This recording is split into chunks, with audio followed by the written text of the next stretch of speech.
Uh, what's happening? We back. We live in the DFS Sweatshop. I am your host, of course, your DFS Jerusalem. You can follow me on Twitter, of course, at DFS Jerusalem. Really interesting night we had in MLB. We're going to be looking forward to the 15 game slate that we do have. I'm going to jump right in, man, and kind of check out how the slate actually shakes out. Because just because we got 15 games, I know we got some smaller slates that are involved in those as well. So I'm opening up DraftKings right now, and I'm going to be checking it out. My brother, he's about to go to sleep, but now you can't. Sammy out the drum, he's in the house. Good to see you, big homie. All right, so we've got 15 games starting at 7 p.m. We've got an 8:05 turbo. We've got an 8:40 turbo. 4 games in the night at 9:40, and 3 late games at 10:05. You know what? I really wished that we had some early stuff, man. I really wish we had some early stuff because I love those early slates. I kind of got to the money in the early slate, so I'm pretty glad about that. I went with Ramirez, the pitcher that was 5K, and I also had a Tampa Bay stack that did really well too. So tonight, wasn't as great as I initially thought it was gonna be when it started. My Mets stack looked pretty good. Those are guys that we highlighted. I kind of went contrarian and went with a lot of Atlanta bats. They were very low owned for good reason. They did not play very well. And you know what? Freddie Freeman was in an ultimate fade spot because going up against Strasburg when everybody, all points were like, yo, we got to play Freddie Freeman. That was probably a good spot to fade him in, and I did not. I had him in a couple of lineups, and it proved to really stop me from having an awesome cash night. But I did very well, and it was cool. Thames, yes, we were all over him. We were all over that dude, man. They're going to have to test that dude for PEDs at some point. Joking. Dude is a fucking monster. He's a fucking monster. He is a monster, bro. I'm talking, if we look at, him right now, in 58 plate appearances, the dude has a 13.8% walk rate, 19% K rate, huge WOBA, 595. Their ISO is at 551. Dude is a fucking beast. He's a straight beast. So, Rudy, what's up, big homie? Yo, I've got some stuff to send over to you, man. I'll be doing that as well. And real quick shout out to the homie Kyle, man, over from Fantasy Phenom. We linked up earlier in the afternoon, in the evening, excuse me, and discussed a lot of baseball, man. Had a really good time chopping it up with him. I'm gonna be visiting their show pretty soon, and they're gonna be coming on to my show pretty soon, and we chopped it up, man. Had a really solid time. We've got some big plans for the indie DFS community, because the way we look at it is, we don't want you going to those larger sites. We really don't. We don't want you going to those larger sites and handing over your hard-earned money to people that want to take your money on two different fronts. Because not only do these cats want you to pay them so they can tell you who to play, but they also want to tell you who to play so that they can take your money in tournaments too. And that's weird. Like, why would you give your money to somebody who has $10,000 invested on the line? Honestly, if I have $10,000 on the line, $50,000 in some spots on the line, why would I then tell you how to get my money? So that whole, and I don't have an issue, like I say this all the time, I have no issue at all with max enter guys. I love max enter guys. We need max enter guys. We need people that's going to go in and put damn near half of the money that's in DFS on a daily basis. We need those guys to put their money in. That is what we need. The DFS needs that as a whole to continue to run. But what we don't need is for you to put all the money in DFS by max entering and then being the leading authority on the media side telling us who the fuck to play. Because we're not stupid. We know that because you have so much money on the line, the guys you tell us are not the guys you're playing. And that's where we come in. That's where Fantasy Phenom comes in. That's where Gundecker comes in. That's where Cam ATL comes in. That's where Vaughn Harris comes in. That's where all of the indie guys come in, because none of us have a investment in you losing. Like, none of us have an investment in you losing. So there's nothing wrong with the guys that max enter. We need those guys. Those are the ones that put the pots in there for us to win the money. But we don't need the motherfuckers telling us who to play. We don't need that. You can look to the guys that are around you, you can go no further than YouTube and what we do on YouTube and on our all of our separate platforms to really get solid information and honest DFS talk. So that's what we're about. That's the whole point to this thing. Rant over. Let's go ahead and jump into the slate. Now, I'm going to tell you what I've got open on my computer. I've got RotoQL. I've got MLB, which is the official site of Major League Baseball. I've got Fangraphs. I've got, of course, the DraftKings open for pricing purposes, as well as the Swish Analytics. Those are the sites that I go to. Fangraphs being the number one, because they're going to give you those advanced stats that a lot of you like to hear. You like to know about the WOBAs and the ISOs and, you know, what guys do against righties on a Tuesday after they drink their second cup of coffee. Like, you want to know those advanced stats. And we get those from, for the most part, from Fangraphs. FanDuel has some NBA players for $1,500. They ain't going to score shit. That's coming from, that was a private message I got from the homie Paul Harless, man. That's my dude, bro. He is on it at all times. That's my dude. That's my guy. So let's go ahead. Jeremy Dad says we need those guys on our side too. Yeah, we need them to put the money in the pot so we can take the money. We don't need them. We don't need the motherfucker to tell us who to play.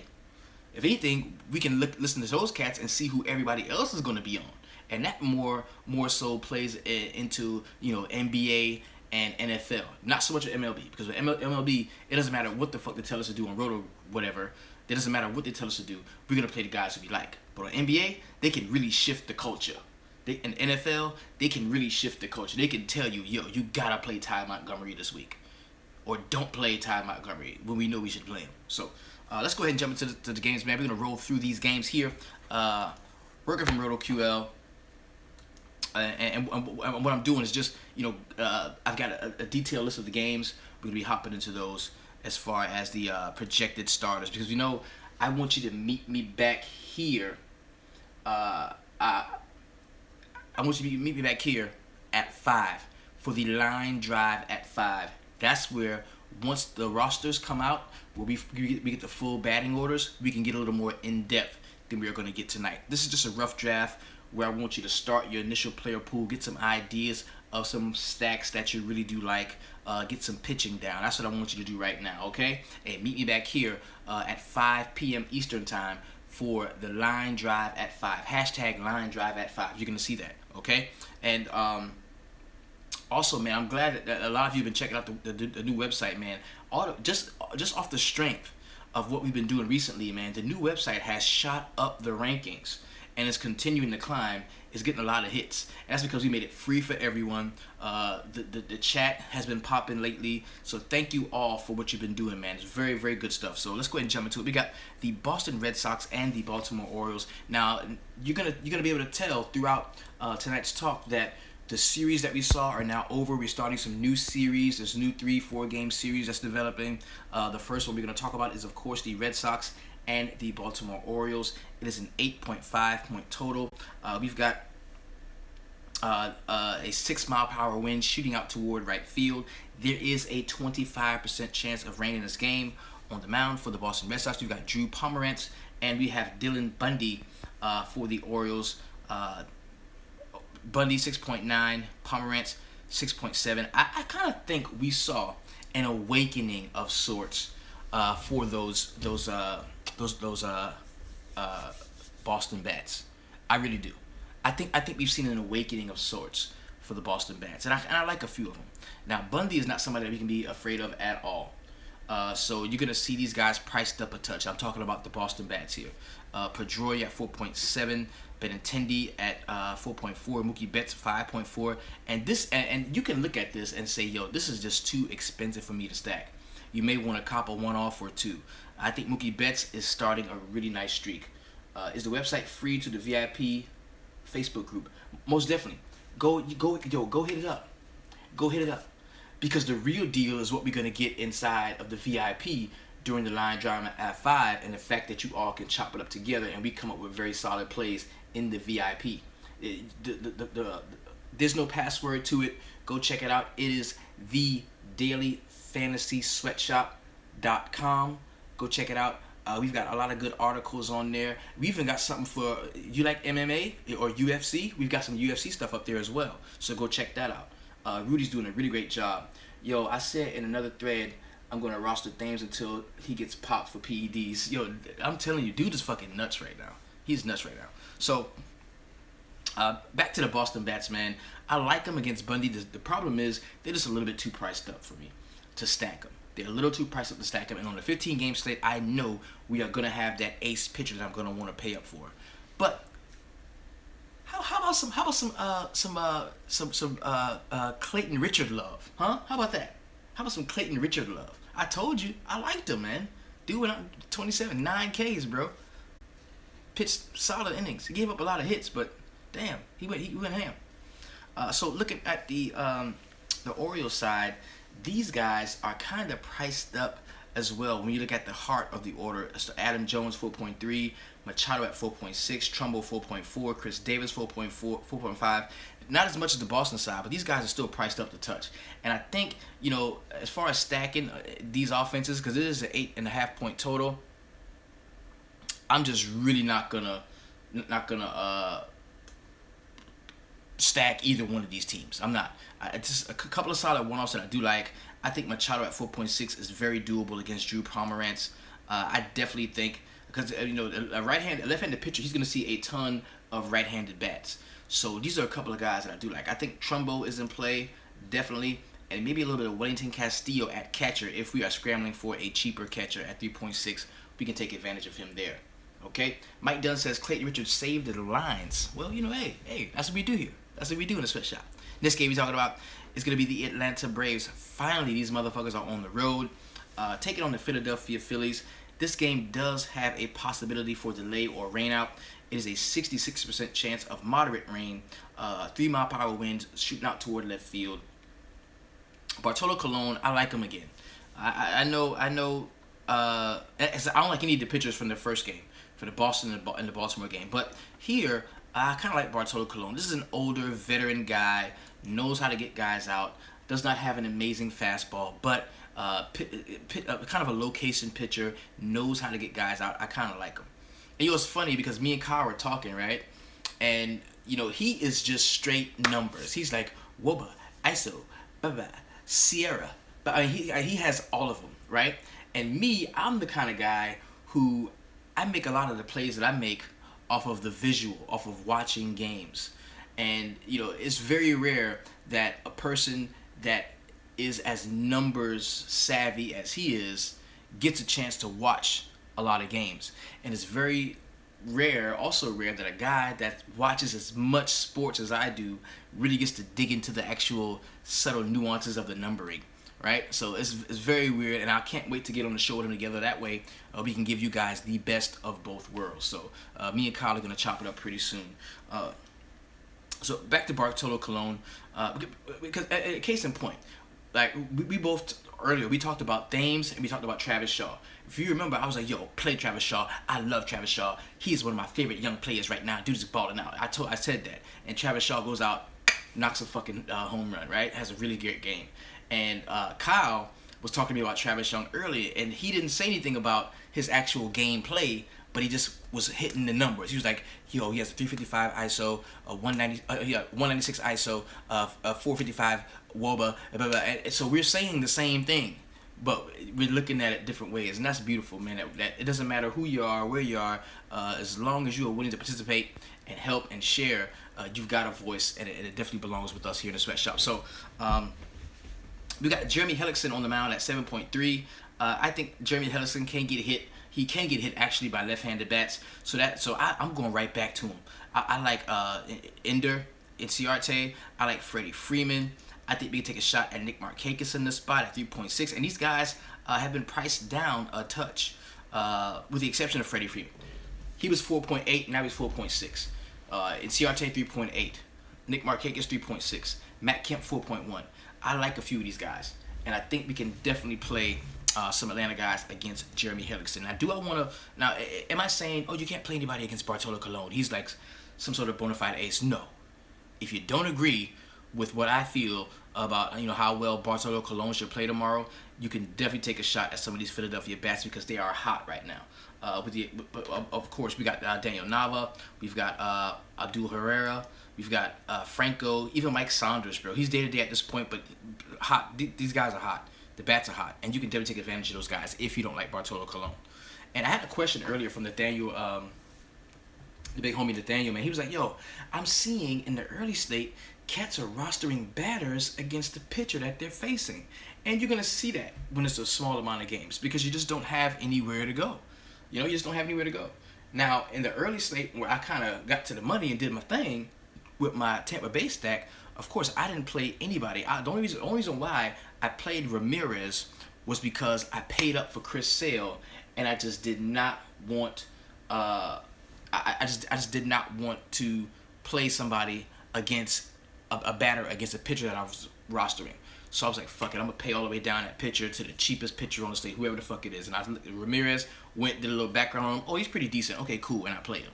You know. So on the short slates, you know, those 2-3 game turbos, you're gonna have to roster somebody in some spots against the pitcher that you're facing. But on a full game slate, a main slate, you don't have to do that at all. That is like suicide. Because what do you think it would take for you to, if you pick an ace pitcher, you pick Kershaw, but you know Kershaw is probably going to give up 3 hits and a run. Can you pick the one guy who's going to get the 2 hits and the run against him? No, you can't pick that. We're not psychic, you know what I'm saying? So you don't want to roster batters against your pitchers. Wind question mode. If the wind is blowing out to left field, whose advantage is that? Well, it's definitely the advantage of a right-handed batter, because guys are trying to pull and swing, and it's definitely the advantage to a right-handed batter. Very same to the pitching head in this thing that we talked about in the last episode. So can use some of those Philly bats because they are so hot, but I do love Bartolo Colon and a few of the guys, the left-handed bats specifically from the Atlanta Braves side. Next game we're going to talk about is the New York Yankees, my New York Yankees, and the Pittsburgh Pirates. Yo, these cats have been super hot. Told you to stack the Yankees. Nobody else wanted them. I told you I was going to get them at less than 10% owned. That is exactly what happened, and they went out and they fucking balled. And against Tyler Glasnow, who is a motherfucking bum. Glasnow's a bum. And the Yankee stack, I think, is going to be very popular tomorrow. So does that mean that I'm going to go all in on them? Well, let's check out some of these prices because the Yankees are cheap as shit. We've got CC Sabathia on the bump for the Yanks. And of course, Tyler Glasnow is pitching out for the Pirates. Brett Gardner, left-hander, really nice spot. Chase Headley at 3K. So let's go and check out some of these, man, because check this out. Now, Chase Headley right now, 17% walk rate, 17.2% K rate, very solid. 488 WOBA. He is 5th in the league when it comes to WOBA. Yo, the 250 ISO for him. So Chase Headley is a guy who I really like. I kind of like him. They're cheap as shit, and you can definitely stack these cats. So I would say, yes, you can stack the Yankees. We've got, I'm working with it. We've got Greg Bird at 3.2, cheap. Aaron Judgment Day, cheap as fuck at 3.5, and that's gonna make this probably one of the highest owned stack. I made a stack, and you could afford any 5K batter or pay up for pitching, and I'm sure the Yankees have something to do with that. I'm very sure. The Yankees are away. Pittsburgh are hosting the Yankees. But, you know, Tyler Glasnow is a fucking bum, man. There's no doubt in my mind that he can get hit by a lot of these Yanks. So I think you can roster anywhere along this Yankees order if you need to. But you don't have to pay down for the cheap guys like the Austin Romine. You don't have to do that because the highest salary guy on the whole is 3.7, Matt Holliday. I like him, and I think he's next in line to hit a home run. I'm calling it right now, Matt Holliday Jack. And the beautiful thing about Matt Holliday is he is not only first base eligible, but he is outfield eligible. So if you love another first baseman, you can play him there. There are enough games ownership will be all right. Not as important as it is in NBA. That's coming from JC. I can dig that. But for me, I just think that, you know, the pricing is just so low on these Yankees, bro, that you're going to see a ton of ownership. I'm talking. Last time I had them pegged at less than 10%. I see them like some of these guys being easily 20% owned, and that does make a difference. That does make a difference because if all signs point to Chase Headley or Matt Holliday or Jacoby Ellsbury being 20% owned, and they don't have a great game or they hit a couple of home runs and you don't have them, you're fucking dead. Be wary of Castro. He is better at home than away. That's coming from Jonathan Adams. Good take for you, Jonathan. On the Pittsburgh side, Sabathia had a pretty decent start out last time. I kind of had a good feeling about him. I remember the last time he did play very well, and I was like, yo, play Sabathia. And everybody was like, no, don't do it. I was like, no, play Sabathia. He would be a decent pitcher going against the Pirates lineup with Marte out. And that's kind of, that's coming from YouTube. I kind of echo those sentiments, and I think we can take a look at Sabathia as a starting pitcher 2 at 7.4. I like that. Mo, my numbers tell me Bird, that dude on the road versus righties. That's coming from Kyle, man, from the Sports World. I said Sports World. I'm sorry. Because that's where I met you. That's where we met at, from Fantasy Phenom. He says that he likes yeah, okay, cool. I got you. I'm sorry. Fantasy Phenom for life. All right, yeah. He says he likes them. What are we gonna do with some of these Pittsburgh bats? Don't know where I would like to go with them. I think CC Sabathia is in a very solid spot. I would much rather just take Sabathia and look elsewhere. I like CC. The Pirates lost Marte. They only have 2 consistent hitters. I can get that. That's coming from Kaheem Jones, man. So we already got that locked in. We do like Sabathia as a nice starting pitcher too. And remember, we're going to revisit the stuff tomorrow. That's when we're going to get at the line drive at 5.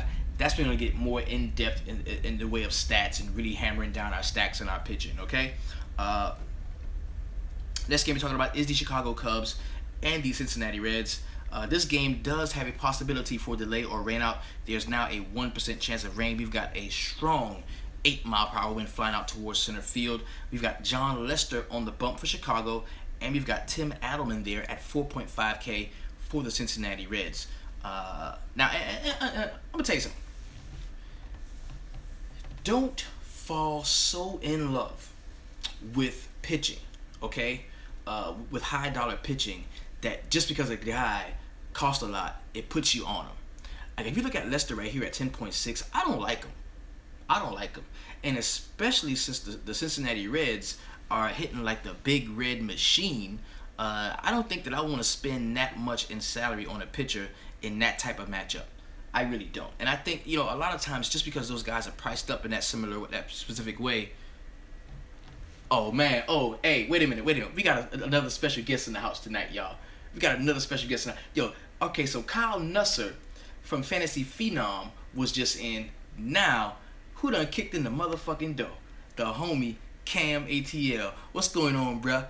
Good to see you, man. Word, man. See, that's the shit I'm talking about. The YouTube community. Like, we all up 2 in the morning, Eastern Standard Time, to bring to y'all the very best we got, man. That's love, and that's beautiful, man. It's good to see y'all, man. I got me a little bit excited. Good to see y'all, man. All right, so getting back into it, man. We were talking about, where we're gonna be playing. We're going to be playing John Lester against those Cincinnati bats, and taking a look at it really quick. Cincinnati is 13th in the league right now when it comes to batting average, right? So this is a team that can put the stick on the ball. And if you want to pay 10K plus for Lester, I just don't feel like that's a solid investment. I just don't. And another thing when it comes to pitching, if you look at now, if you got the DK Live app, they just updated it to where you can MLB is a part of it because it wasn't for the first part of the season. Go check out, and you can go look at this. Go check out since the start of the season the top pitchers, and tell me what some of those price points were. We saw motherfuckers who was 5.3K, 36 points. We saw that today. So a lot of this right now is while they're very unsteady. It's not as steady as it's gonna get because the pitching is gonna get a lot tighter as the season progresses. Like, the salaries on pitching is gonna get a lot tighter. You're not gonna be able to get a guy that's cheap that's gonna go off. You know what I mean? Later on in the season. So we've got to take advantage of that now. If there's a cheaper pitcher that you just like for whatever reason and you like him, yo, play that motherfucker, dog. Play him. I'm serious. If you got him and you like him, like Clayton Richard, I liked him. I just liked him. All things said, this dude's gonna have a shitty game. But I remember the first start of the season, how well he played against similar bats, and that's what really put me on him. And he was a really good play, right? So while I love to pay up for pitching in at least that one spot on DraftKings, my pitcher two sometimes is gonna be fairly cheap. I like to go there. Now on FanDuel, a lot of cats play FanDuel. You better if you got one bullet to put in that gun, you better make sure you hit with your pitching. Okay, it's similar to the center spot in NBA. So back to this. We've got Tim Adelman on the mound at 4.5K. Not going that cheap. Don't want anything to go with him. New to the channel. Found you from Cammy TL. Yo, thank you, bro. Thank you for stopping by, man. All right, so we've got these Chicago bats. They are still priced up. This is an 8.5 point Vegas total. We've got Kyle Schwarber starting off leading at 4.9. Chris Bryant 5.2. Rizzo 5.3. Zobrist 4.6. You know what? I'm not playing the Chicago Cubs. I'm just not doing it. Even against Tim Adelman, I'm not playing these cats. They're just too highly priced, and you know, we have yet to see a huge Cubs, you know, offensive explosion. Like when we saw from the Dodgers early in the season when they scored 14 runs and everybody was just hitting. It was just like everybody was just knocking it out. We haven't seen that, and we're gonna see it from the Cubs. We're gonna see it. We just haven't seen it yet, and I don't think that on a 15 game slate tonight I would have to, stack these guys. Now, if I wanted to use one of them that I liked particularly in a one-off situation, if all of the stats line up, the stars align properly, I've got a really solid BVP going with a great WOBA, a nice ISO rating, then we can take some of these guys as one-offs. But stacking them, they're just too highly priced, and they haven't all played together well. So I'm not going to do that.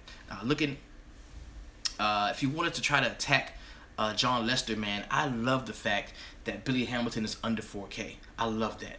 Then we've got Jose Peraza, who is also under 4K. Now, I'm not too high on Joey Votto. Some of that because he just hit a home run last night. Don't think he's going to go back-to-back with it. Adam Duvall kind of strikes me being a nice right-handed bat to face Jon Lester.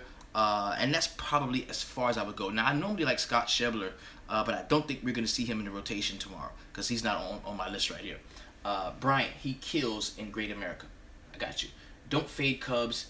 It's Paul Harris, like his picture is like a Cubs shirt. Him like a Cubs shirt. He's like, don't fade my Cubs. Like, bro, that was like super homer. That's my dude.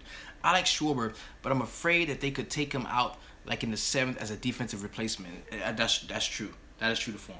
That's true to form. So not on Lester, not on Adelman. I think we can rock with Schwarber as a one-off. Give me some of the left-handed bats. Maybe some Anthony Rizzo. Chris Bryant does very well in Great America, so we can take a look at him. Maybe some Jason Hayward at 3.7. Don't want to fully stack this, but those are just some one-off guys that I do like. We talked about the guys that we do like on the Cincinnati style. I don't really want to stack them as well, but I think Hamilton, Peraza, and Duvall can be some solid options for us, right? No one's going to want to pay for them. It could be sneaky. Hamilton, 2 home runs against Lester last year. Edwin Neves just let us know that Hamilton had 2 home runs versus Lester last year. Hamilton money, Lester can't hold runners, 2 and 3 steals today. So we've already got, a guy that we think is going to steal some bags. Hamilton, I like him. Plus, he's very cheap. Next game we're talking about is the Washington Nationals and the New York Mets. We've got Tanner Roark on the mound at 8K against Jacob deGrom at 10.2.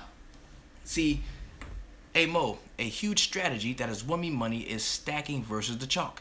If Lester is talked up on Roto tomorrow, he's going to be chalk. I definitely feel you on that. That's coming from YouTube. I'm definitely feeling that. Lester can't hold on runners. He struggles to throw to first for some reason. All the speed from Cincy is what Jeremy Ladd likes. Good call, homie. All right, so we've got Tanner Roark, Jacob deGrom. Let me know how you feel about these dudes, man. Because Jacob deGrom has these stuff to play very well against the Washington Nationals.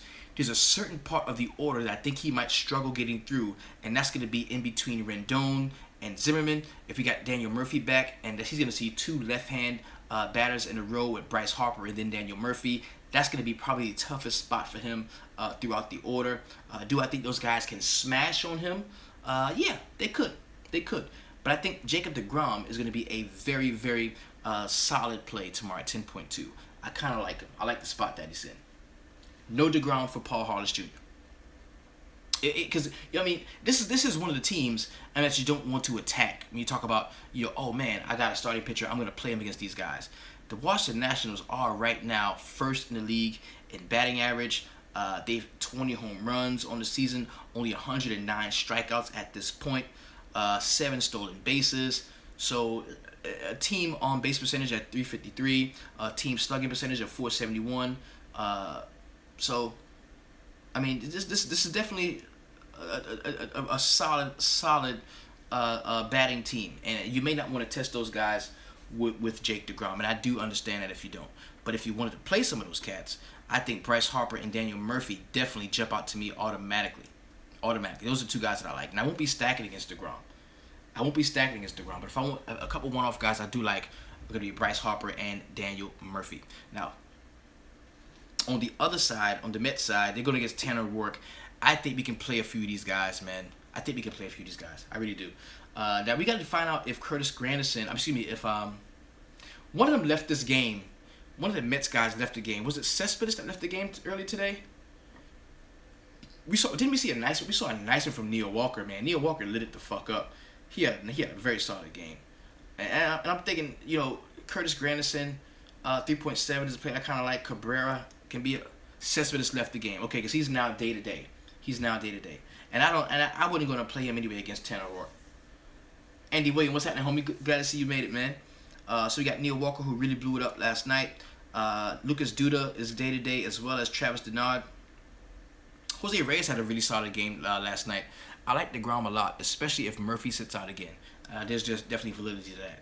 So I have yet to see a stack that I really, really like so far, aside from the Yankees. I've yet to see a stack that I really like. What do you think about Roark, though, at 8K? You think you can take advantage of, Cespedes not being in the lineup? Who's going to step in there and play?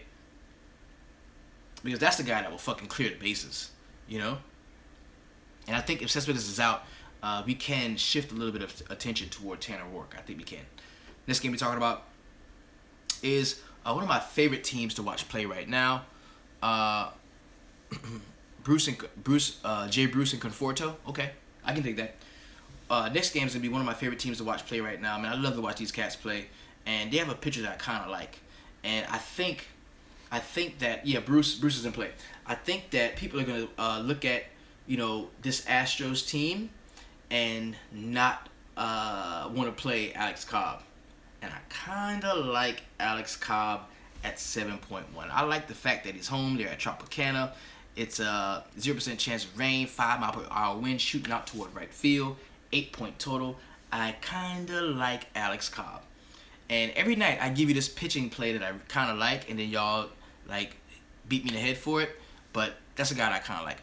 Why Peralta cheap play today? Okay, Peralta's a cheap play today. Glasnow versus New York and the Cubs. The kids having a rough start. The matchups, management fucking them up. Yeah, I got you. That's word. All right. Oh, this is the Houston Astros and the Tampa Bay Rays. The Rays bats have woken up. They've been playing quite well lately. Souza Jr. man had an awesome game earlier today. Kiermaier played very well. So these are a few guys that I think against Mike Fiers I can definitely take advantage of at Tropicana. I kind of like some of these guys. We're looking at the first thing he's going to see is those 2 left-handed bats, Corey Dickerson and Kevin Kiermaier. Finishing that off with Brad Miller batting in that 4-hole. You got Logan Morrison, and all of these guys are cheap, man.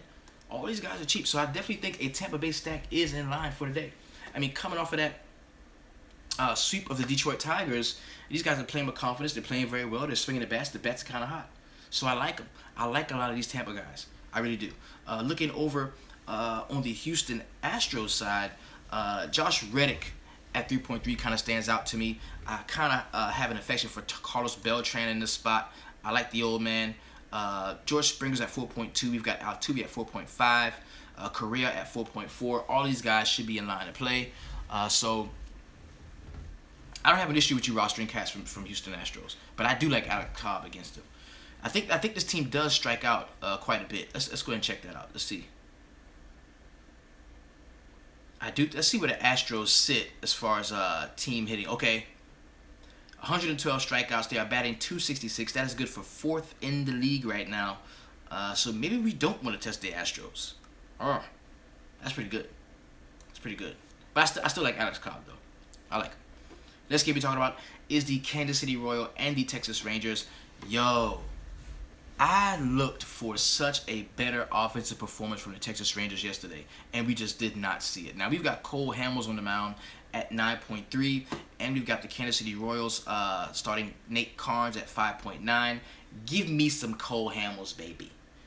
Pour him on me, baby. I like Cole Hamels.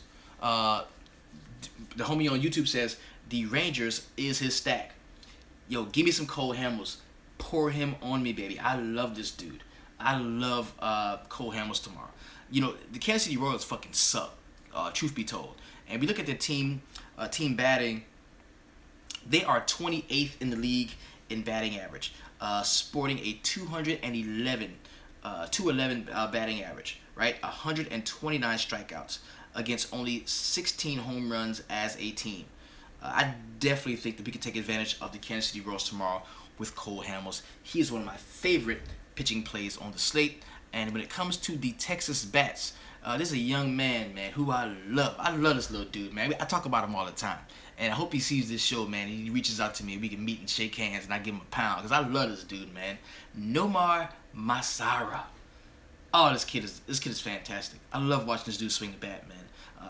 Everybody in the VIP know I gush about him every time I talk about him. That's my dude, man. I love watching this dude. And he won me some money the first week of the season. First game he played of the season, actually. So we got Masari at 3.8. Very solid price on him. I do like Odor, another left-handed bat in this spot. Man, you know what? Stack the motherfucking Texas. So far, I'm rolling out Sabathia and Kluber. Yo, stack Texas. Just stack. I like. You can stack Texas.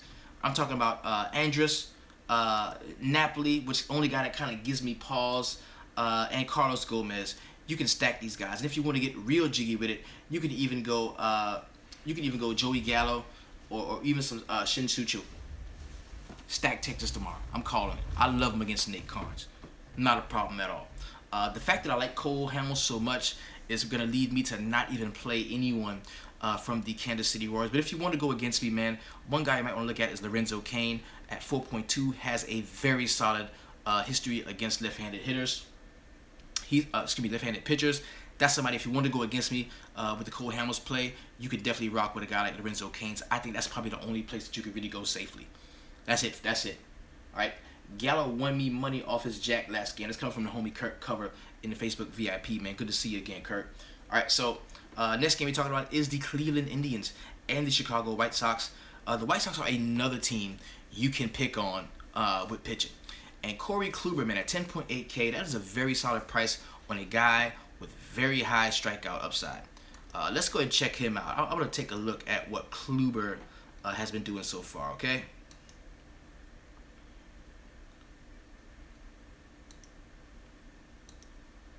Check him out. What we got on Corey Kluber.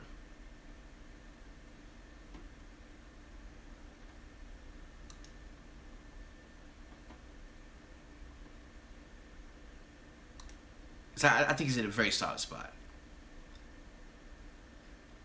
Okay. 1 win, 1 loss. 3 games started. 2.95 walks per 9. 8.8 Ks per 9. That's pretty solid. 2.5 home runs per 9. BABIP at 294. Pretty solid there. Yo, I like him. I'm on Kluber tomorrow. I'm on Kluber. Let me know if you like Kluber. I do like him. Mike Dunn says Hamels hasn't been giving up the long ball, but I kind of like him though. Jeremy Ladd says he's adding Mike Napoli to that Texas stack. I'm good. Very SP heavy league. Yes. All right, so you can give me some Corey Kluber now. Jose Quintana, man, at 7.7. I think we can attack him definitely with some of these Cleveland bats. Lindor at 3.9. Yo, Lindor is under 4K. Just fucking play him. Lindor is under 4K this play. I like that. Michael Brantley at 4.2. I don't have an issue with that. Encarnacion. And, you know, Quintana is one of those left-handed guys that does pitch well against rights. But I think that we can take advantage of some of these Cleveland guys. We talk about Jose Ramirez. Yes, you can give me some Yandy Diaz at 9.6 for the very cheap at third base. Encarnacion, Michael Brantley, Carlos Santana. You can stack Cleveland as well. I think because of the recent success that the Yankees have had, pitchers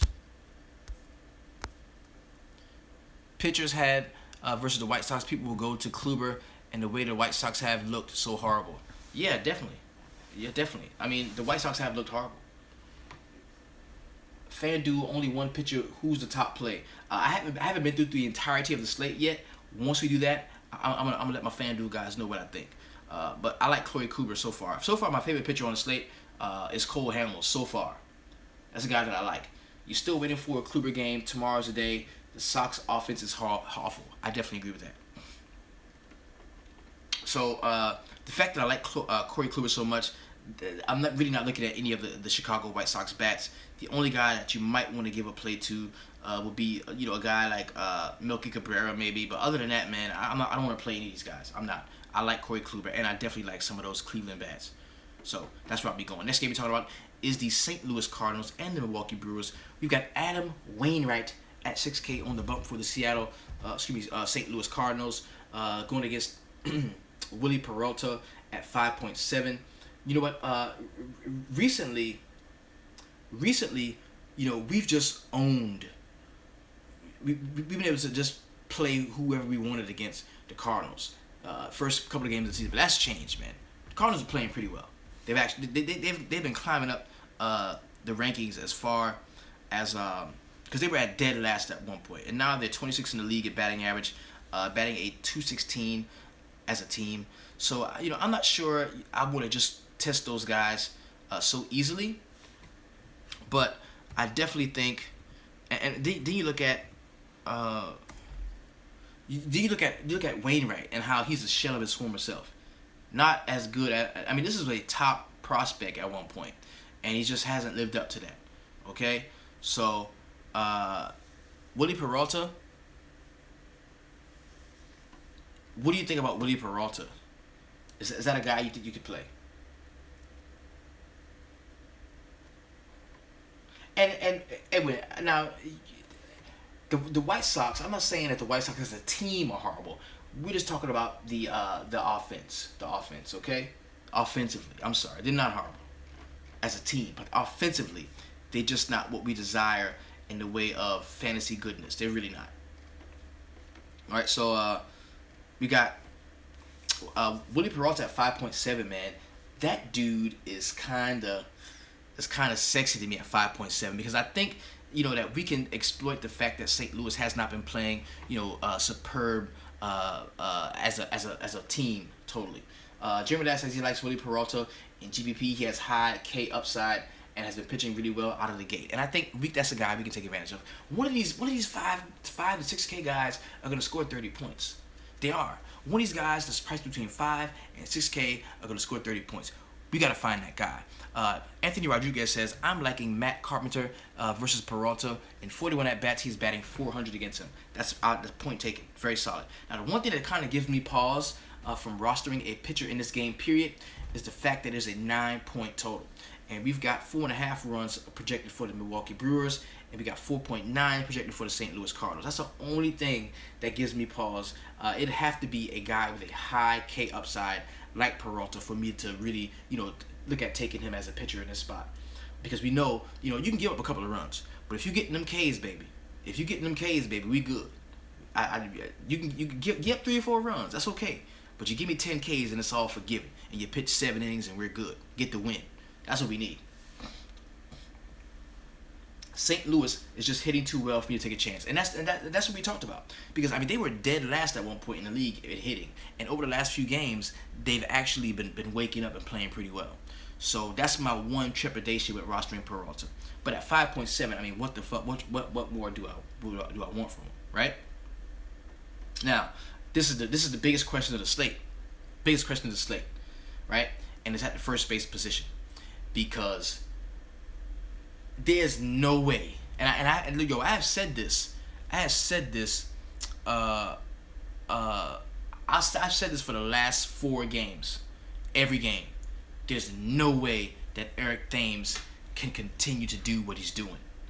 I've said that for the last 4 games, and each of those games, I think the lowest score he had was 7 points, and he was only priced at like 3.8 when he did that, which is still something, I can definitely live with that. You right? And I've been saying this repeatedly. There's no way he can keep doing this, and he just hit another home run. I'm like, there's no way this dude can hit another home run. There's no way, and he keeps doing it. So, just play the fucking man. Coming from Jeremy Ladd, coming from the shop, coming from YouTube, just fucking play Thames, man. Just play him.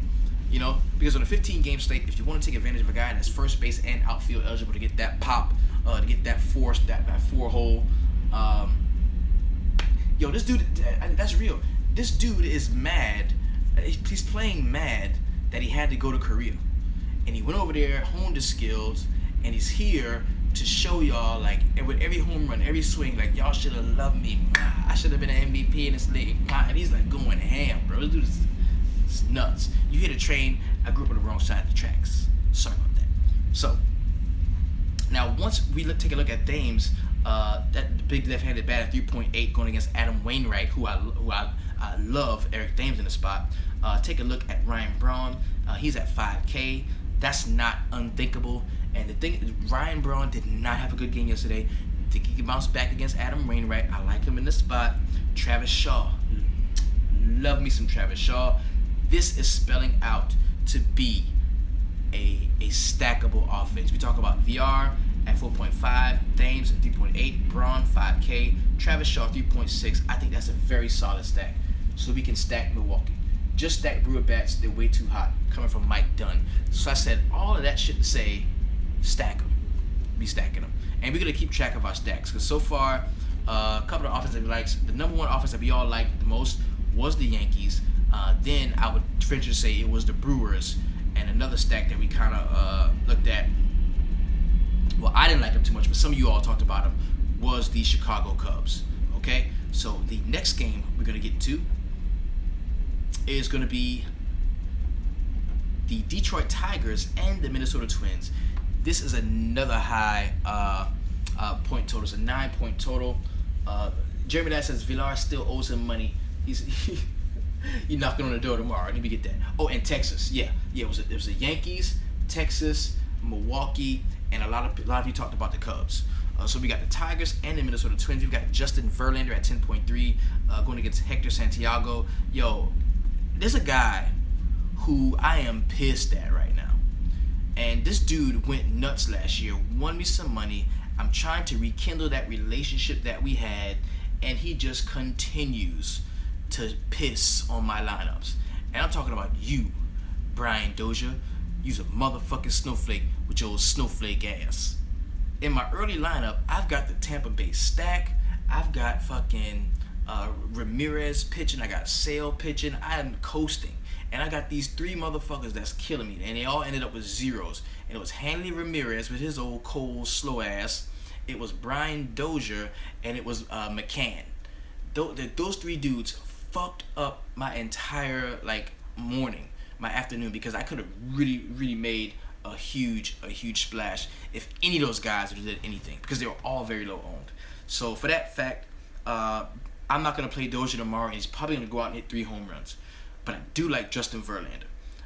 I love him in the spot. Hector Santiago at 6.4, not a play that I'm particularly interested in. I think that we can use some of the Tigers' bats to attack that cat. He's a left-handed batter. The whole top of the order is going to be all right-handers, man. So I think Kinsler, Castellanos, Miggy Cabrera is in play.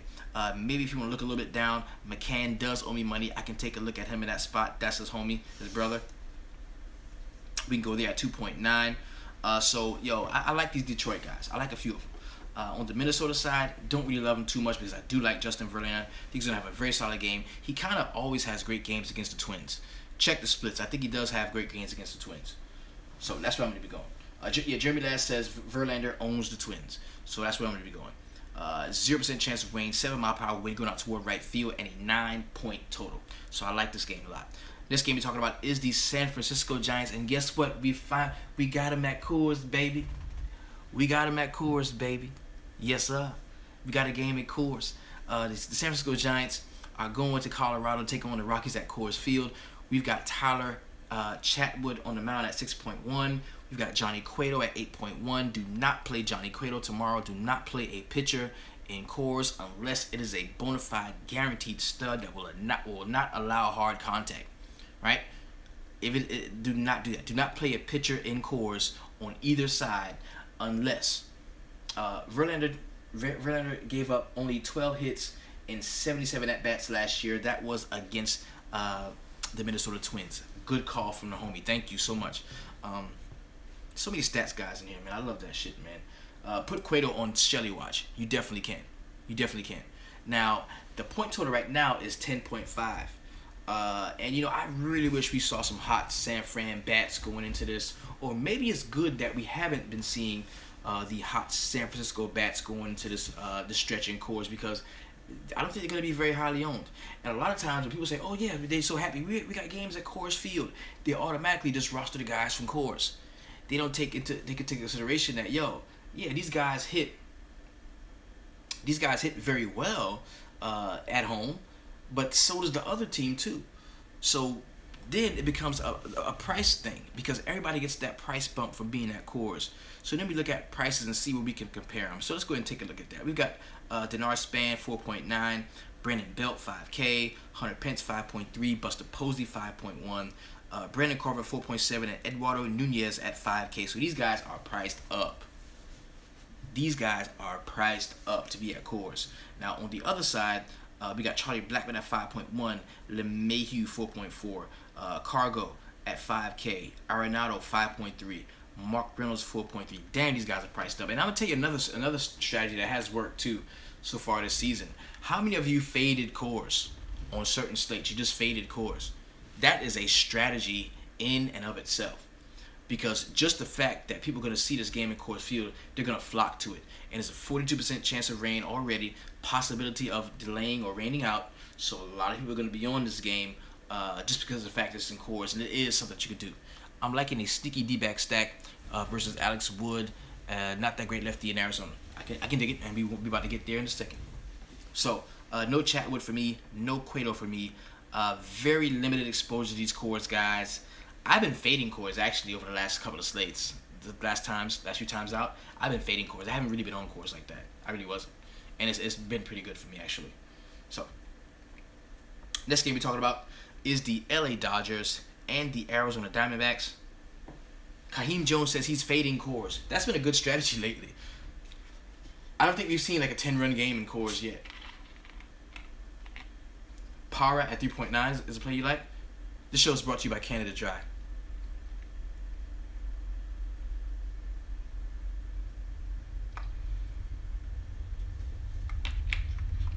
So, I wish it wasn't raining to drive the ownership of those guys up. That's right. That's coming from Kevin Vu.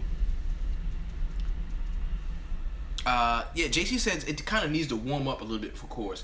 I'm not sure if a game has gone over that total yet. I don't think it has, bro. I mean, I know at some point it is going to, but I don't think it has. And tomorrow may not be any different. So fading Coors could be a strategy in and of itself. We've got the LA Dodgers and the Arizona Diamondbacks next game. So those 9:40 games. The point total is 9.5.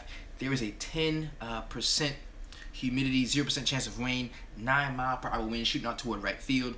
You've got Alex Wood on the mound for the LA Dodgers. And you've got Taijuan Walker at 7.9 for the Arizona Diamondbacks. Now, I missed the boat on Walker his last start. That dude had a pretty solid start last time. And the Dodgers have not been playing particularly well lately. The one thing they have going for them is, you look at Toles, Seager, Adrian Gonzalez, Jock Peterson. These are really, really good left-handed bats. And over the last couple of games, it seems like they've been seeing the left-handed pitchers, and these guys cannot hit left-handed pitchers. So we've seen a few of these Dodgers guys just sit around and strike out and not really get into the action and get involved. I think that could change tomorrow against Taijuan Walker. We've got a nice collection of left-handed bats for the Dodgers. I'm going to take a chance on some of these guys. You look at Toles, Seager, Justin Turner, of course, is day-to-day. Adrian Gonzalez. You've got Jock Peterson. These are guys that I think we can take advantage of, especially in those later games. I like that. On the Diamondback side, Definitely can take advantage of Alex Wood. I like Pollock. I kind of like Goldschmidt, man. At 5.1, I think there's enough value on the slate to where we can pay up in some spots for that big first baseman. And plus, we've got a couple of first basemen that we like. That's outfield and first base eligible. And I think one of them comes from the Yankees, so we can look at that, right? So, lots of love in this game. I think this is definitely a stackable game. The good idea on Dodgers hitters. Yo, Dylan Zink, this dude does not ever show up until I see something about the Dodgers. This dude loves the Dodgers. This could be a nice game stack. I agree. Walker struck out 7 Dodgers last week, exactly. And that's why I said in the beginning, the preface to this, man. Yasmani Tomas, another good D-backs righty. Good call. I'm highlighting them. And see, the beautiful thing about what's happening now is while we're talking, I'm getting the overall consensus of all of you, and I'm adding these cats to my player pool as you guys see fit. So that's cool. And I'm going to run a few optimals, and then in the line drive at 5, I'll spit those out to you. So if you're not in the Facebook VIP, man, come join us. Go hit up the website at thedailyfantasysweatshop.com. That's where I will be giving you direct clearance into the Facebook VIP. You come chop it up with us, okay? All right, so next game we're talking about is the Seattle Mariners and the Oakland Athletics. 0% chance of rain, 8-mile-per-hour wind going out toward right field. Is a 7.5 point total. We've got Hisashi Iwakuma on the mound at 7.5K for the Seattle Mariners, and Sean Manaea at 7.8 for the Oakland Athletics. I think this is a stackable game as well. I really do. I think this is a stackable game as well. Check out some of these prices, man. We've got Mitch Haniger, 3.4. Cano, 4.1. Nelson Cruz, 4.2. Kyle Seager, 3.8. I love some of these prices. Tyler Motter, who just hit a jack over my shoulder a few minutes ago, at 3.1. So there's a lot to like about Tomas. Always a good one-off for part of the stack. Cool. I kind of like some of the Seattle Mariners guys. Now on the Oakland Athletics side, we've got Roger Davis, a guy that can steal a bag at 3.6 against Iwakuma, who I don't particularly love. Manaea got yanked the last time out. We believe his confidence is low, and we're attacking him. That's coming from YouTube. I can dig that. And I'm gonna highlight the guys I like: Haniger, Cano, Cruz, and Seager, guys that I kind of like automatically. And I kind of like Gerard Dyson too. I wish he would bat leadoff though. I wish he would be in the leadoff spot. Left-hander, I like. So guys, we can attack Iwakuma with. I think Matt Joyce at 2.4 is a guy we can look at, very cheap. Maybe some Jed Lowry, Stephen Vaught, Yonder Alonso kind of interests me here in this spot. And how about Trevor Plouffe, man, getting a little dinger last night? Yo, the Oakland A's, they showed up the ball last night. They had a really, really solid showing last night. So 7.5 point total, man. A few guys I do like about this. In the later spots, I'm gonna be stacking this game in the later spots. Next game we're talking about is the Toronto Blue Jays and the Los Angeles Angels of Anaheim. We've got Marco Estrada on the mound at 8.9. Didn't Estrada just play? Well, it says he's playing at 8.9. And we've got Alex Meyer at 4.7. You can just play bats in this game. Not too much to like. Don't really want to attack the Angels. Yeah, he just pitched, bro. He just pitched. Estrada just pitched. I wonder why this is saying this. Somebody find out who we got pitching tomorrow for the Toronto Blue Jays. Matter of fact, I'll pull up the app. The schedule. Yeah. MLB at bat says Latos is pitching for them. I don't know why they have Estrada on RotoQL. That's their bad. They suck for that. Yeah. And I don't like him anyway. I wouldn't play him anyway. Latos, yeah, attack, yeah. We can attack him with Cole Calhoun, Mike Trout, Pujols, maybe some CJ Cron. I like that. There's a few spots we can go, man. A few spots. 9 point total. Chris Davis versus Iwakuma last year, 3 for 13 with 2 home runs. I can dig that. Latos is a Shelly candidate. The dude is such a Shelly candidate. They didn't even put him on the right roster. Okay. And what do we do against Alex Meyer though? Because we can play guys against Alex Meyer too. But do we want to fuck with those Toronto bats? They've been so cold recently. I think they had a pretty solid showing today, but they've been fairly cold recently, and I don't want to do that. I'm just liking Jose Bautista day by day. He's frustrating me. And I think he's still hurt. I think Bautista is still hurt. It's got to be something going on there because this is a guy that you had to get in your lineups last season, and up to this point he's just not been playing very well. So, not a player that I particularly like is Jose Bautista. Not at all. Really don't like too much about this roster at all. Until he's good and ready to go, I won't be fucking with him. Now, Kendrys Morales has some pretty solid showings out lately. The guy's a switch hitter at 3.5. I think we can rock with him. But the Anaheim bats, we talked about that. Kurt Meyer couldn't crack the majors with the Twins. He's terrible. And that's why we're going to attack this cat. But it's just so many spots. Kevin Pillar, maybe 3.1. Yeah, you want to play Bautista, you want to, but he's just not playing very well. He just hasn't been playing very well. Let's check him out, man. Check him out.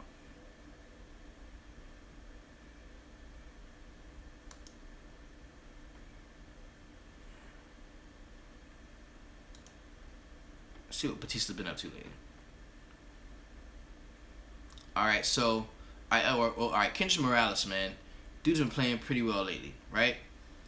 He's batting 212 with a 305 on base percentage, 365 slugging percentage, 300 WOBA, 154 ISO. Not great right there.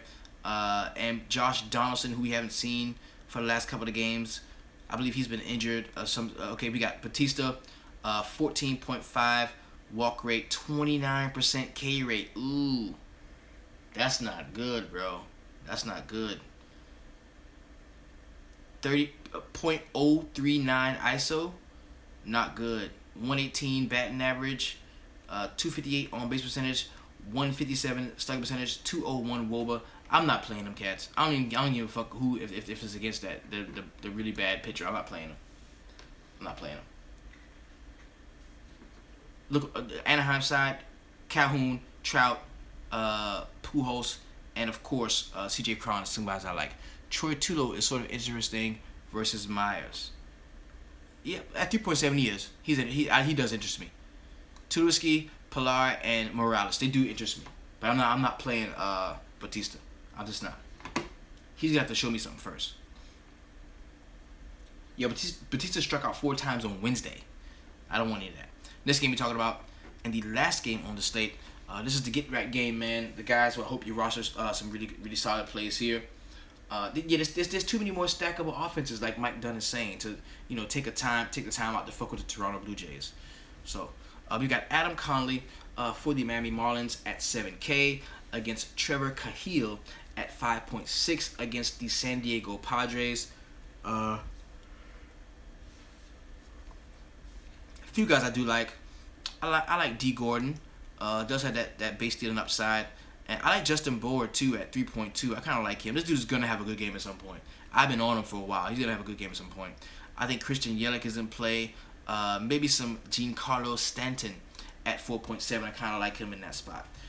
Only guy I'm really not in love with a ton is going to be Martin Prado. And don't forget that just a few games ago, Marcell Ozuna was like the hottest hitting guy in the league. I know he's kind of cooled off and been overshadowed by what Thames has done, but I kind of like him in the spot too. We can definitely take a look at there. On the San Diego Padres side, Margot is a player I like. Facing left-handed Adam Conley, I think I'm going to take advantage of some of these right-handed bats. Guys like Will Myers, who did hit a solo homer last night. Hunter Renfroe at 3.3, very solid price for the young guy there. Maybe some Ryan Schimpf at 3.6. I kind of like that. And how about Austin Hedges? Didn't we talk? We was like, yo, play Austin Hedges, and he went out and fucking balled, man. That was dope. It was so good to see him hit a home run. And we can take another look at him at 2.7K. So don't want anything to do with any of the pitchers in this game. Don't like Adam Conley. Don't like Trevor Cahill. But some of my targets for the Miami side are going to be D. Gordon, Christian Yelich, Giancarlo Stanton, Justin Bauer, and maybe some Marcell Ozuna. On the San Diego side, I like Margot, Myers, Hunter Renfroe, and Austin Hedges. those are going to be, the right-handed bats in this spot. So, just that quick, man. We ran through the slate, talked about some pitching that we do like. We already know some of the guys that are headlining today's pitching slate. I like Bartolo Colon. I like CC Sabathia. I like Cole Hamels is probably my favorite pitcher on the slate. And I think I could take a shot on Alex Cobb. Now, I'm going to trim this down to 3 cats. But those are the 4 pitchers right now that I'm really feeling. And these stacks that we talked about, just so that we can, clarify and have this stuff out in the open. The stacks that we like, you want another quick pitching recap? The guys I like are, start from the top. Because there's 5 that I like right now. 5 pitchers I like right now. It's 15-game slate, bro. I like 5 guys. Cole Hamels is my first. I like Cole Hamels the first. I like Verlander second. Then you can give me some Bartolo Colon. A lot of people liked Corey Kluber in here. A lot of cats in here liked Corey Kluber. We also had a strong feeling for who else was it? Sabathia, Cobb, Hamels, Kluber, Verlander. Those are the guys that we liked a lot. So, and of course we can't play all of these cats. And if you're on FanDuel, I'm gonna tell you straight up, Dylan Zink like CC. I like CC too. If you don't, just play Verlander. If you're on FanDuel, play Verlander or Hamels. Hamels or Verlander. That's what I would go. Hamels or Verlander on FanDuel. That's where I would go. So we talked about the stacks. We talked about the pitchers. Let's go out, man. Sleep on it. Get up. Have some stacks set in your mind. Some pitching set in your mind. Meet me back here for the line drive at 5. That's where we're going to take a closer look when it comes to. That's where we're going to take a closer look when it comes to guys that we like. More specific stuff. We're going to look into some batting averages, look into some WOBA, look into some of those ISOs, some of those things that really, really set these guys apart. So thank you so much, man, for helping me out with this live edition of the Daily Fantasy Sweatshop. Let's go out and have a really, really good Friday, man. It's fun Friday. Let's do it, all right? So this is your Defense Jerusalem signing off, bidding you farewell, telling you the number one thing I want you to do while you're in the sweatshop is keep it 300.